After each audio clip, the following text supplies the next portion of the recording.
Good afternoon. I wish to welcome everybody and officially declare this special meeting open at 2 p.m. Could I remind everybody that Council's ordinary meetings are open to the public and are also recorded and available for viewing after the meeting to provide access to all community members. Attendees in the gallery may be recorded. I wish to acknowledge the traditional custodians on the land on which we stand, the Gulnay people, and acknowledge my respect for their current and emerging elders and those in the dreaming, and thank them for their contributions they have made in building our community.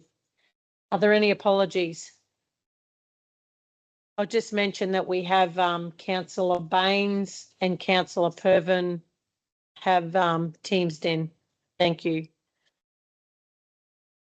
Declaration of prescribed conflicts of interest or declarable conflicts of interest. I now invite those present to use this opportunity to make public any prescribed conflicts of interest or declarable conflicts of interest in respect of the items in the agenda. Councillors should use this opportunity to disclose and or comment on other councillors and or staff interests in accordance with the Act and regulations. Are there any? No, nothing to report. Okay, we will move on. The item is item 1.1, Feast of the Senses Event Sponsorship Agreement, and Mr. Graffin will present.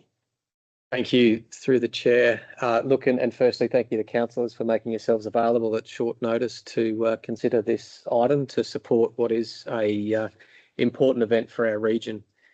The Kasserine Coast Event Strategy in 24-28 was adopted by Council in April 24. The strategy provides the framework through which Council works to grow events in the region over this period in alignment with Council's key objectives and strategic vision. The event strategy includes an implementation action plan with 19 items being delivered over 4 years. This report is specific to the event sponsorship agreements and requests received for Council consideration. Council's event sponsorship investments support implementation of the event strategy and are assessed against the 5 strategic objectives being enhance the profile and exposure of the Kasserine Coast, contribute to economic growth, strengthen sustainable events and practice, contribute to a balanced program of events, and share and foster community pride. This report considers a request for Council support through an event sponsorship agreement for the following event: Feast of the Senses, and requests a 3-year event sponsorship agreement at $7,500 per year to be considered through the 25-26 council budget process and the following years, 26-27 and 27-28. The organisers of Feast of the Senses are seeking council support through this 3-year event sponsorship agreement.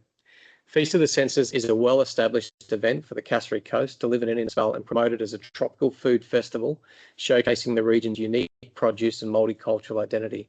The event provides an opportunity to highlight local producers, food experiences, and community participation, and supports regional branding through the promotion of the Kasserine Coast as a tropical food destination.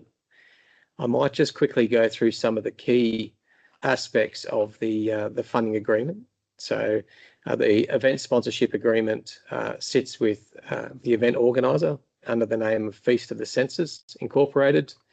The event organiser agrees to comply with all conditions outlined in the permits, approvals and licences issued by the relevant authorities for the events. The event organiser, through this agreement, shall at least 30 days prior to the event obtain all necessary event permits and provide copies of the event permits to Council. Council may at any time prior to the commencement of the event impose such further reasonable conditions for the conduct of the event, provided that these conditions are not inconsistent with the terms of the permit. There are a number of reporting obligations to Feast of the Senses. So through this, within 30 days after the conclusion of the event organiser shall submit to the Council a report which sets out the economic, cultural and community benefits and outcomes of the event to the Kasserine Coast region. So these need to consider matters such as the number of local, regional and other attendees at the event, the number of volunteers participating in the event, any incident reports, recommendations for future growth and sustainability of the event, evidence of the recognition of Council's support for the event, including copies of published materials, full financial reports detailing income and expenditure, including in-kind support, and any other information the Council reasonably requests to access the success of the event. The event organiser may use and occupy the site detailed in the event for the duration of the site access period for the purpose of preparing, conducting and dismantling the event. I will just move down to section of the proposed site. So the event description, the Feast of the Senses annual event from 26 to 28. So this funding agreement covers the 26th year, which is the 26th to the 29th of March, and the 27 and 28 events, which those dates are to be confirmed. The events annually include the Paranella Park Tour, Gone Tropo Trivia at the RSL, Tropical Fun Friday RSL, food trails, Taste of the Tropics, musical bingo, and market and events. As I said, the financial support for the amount of $7,500 per year for 3 years. So that's a total value of $22,500 payable through this event. The use of the site for the site access period is as per the event permit, and part 3 covers the recognition of sponsorship. So through this event sponsorship, acknowledging the support provided by council as a major sponsor. During the event, place council's logos at locations in the site, and a number of other matters to make sure that this is recognised throughout the event. That is a brief summary of the event permit, the event funding agreement itself. There is a recommendation there, and that is that council approves a 3-year event sponsorship agreement with Feast of the Senses at a value of $7,500 per annum for the 25 to 26, 26 to 27, and 27 to 28 financial years, subject to council's annual budget adoption process and the event organiser meeting the terms and conditions of the event sponsorship agreement. That's including reporting and acquittal requirements.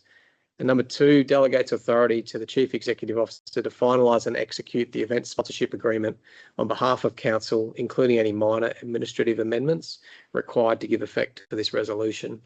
I need to just highlight in the report that under the financial section, the financial considerations, that funding for the proposed Feast of the Senses event sponsorship agreement, being the $7,500 per annum for the period of 3 years, would be funded from council's event sponsorship allocation commencing 25-26, and there is a provision in the relevant operational budget this year to cover that funding for this year's event. Are there any questions?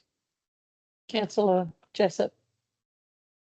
Yeah, council requests all about recycling and not having these single-use plastics. Is there at any point that we can insert something like this into any of these type of things that are happening in our area? Look, through the chair, council is going through a process of developing our waste and resource recovery strategy at the moment. That will go out for community consultation before being brought back to council to consider for adoption. And that strategy, if it was to highlight one of the actions in that strategy to transition to event support, which was contingent on the reduction in use of single-use plastics at these events, it's absolutely something that could be provided as a condition of an event permit moving forward. As it stands in the existing funding event sponsorship agreement here, that's not a condition of this event, but not to say it's something that council could either encourage or condition moving forward. I suppose there'd be a need for some community education around how you would see that roll out, I guess, before you really want to go and put it into play, because some people wouldn't know what to do. Councillor Pervin. We can't hear you. Sorry, I was on mute. Sorry. Just a quick question. Not sure if this applicant's put in for any other grants, whether it be mayor's emergent funding or anything like that. If this is approved today and those grants have been applied for, would this override that? They're not going to have 2 pieces of the pie, are they? Through the chair, no other funding that I'm aware of has been approved. If there were, and I am aware that, that this is a really important community event. It's a long-standing event in Innisfail. I know there's been, unfortunately, a reduction in some private sponsorship for this event. So I think there have been a number of parties reach out looking for avenues. As far as the engagement we've had with the event goes, that this event sponsorship agreement is the quantum of all funding required to successfully deliver this year's event and future events. So this would preclude them from applying. Not that we have an open round through our other grant sponsorship rounds, and there would be no requirement for any funding through something like a Mayor's Emergent Fund. Okay, thank Councillor you. Chewy. Yeah, just- Sorry, thanks, Councillor Pervin. Sorry, just through the chair, just very quickly wanting to take a shout out to the people that work so hard to make this event the success that it is, because it's run, I think Councillor McLeod was talking, a very long time. We know it was here when the cyclone Larry was coming down upon us. And shout out to all the volunteers who make this event and other events in our Castlereagh Coast the success that they are, because it's a lot of hard work goes on behind the scenes that makes it happen on the day. So thank you.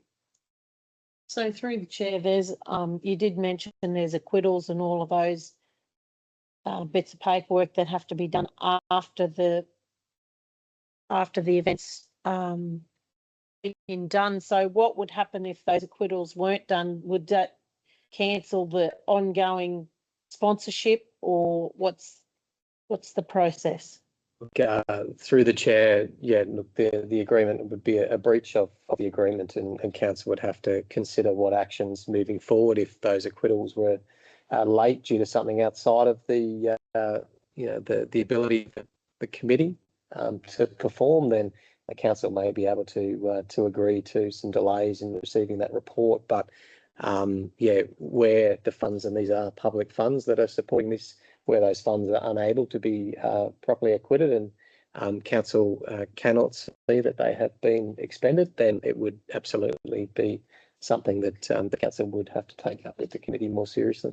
There would be assistance for them if they are unsure of how to do that. Forward to Look, through the chair, I mean, this is a long-standing. This is not the first time that Feast of the Senses have run this. They've successfully had funding through council and other grant streams. So those grant streams have similar processes for acquittal, which the committee for Feast of the Senses have historically shown that they're more than capable of addressing. Okay, very good. Councillor Baines. Happy to move the recommendation, Madam Mayor. Thank you. Happy to second. Seconded by Councillor McLeod. Out of the vote, all those in favour? All in favour? Thank Aye. you, Karen. Thank you. That brings us to the end of the meeting, and I declare the meeting closed at 2:13 p.m. Thanks, guys. See you later. Thank you. Thank you.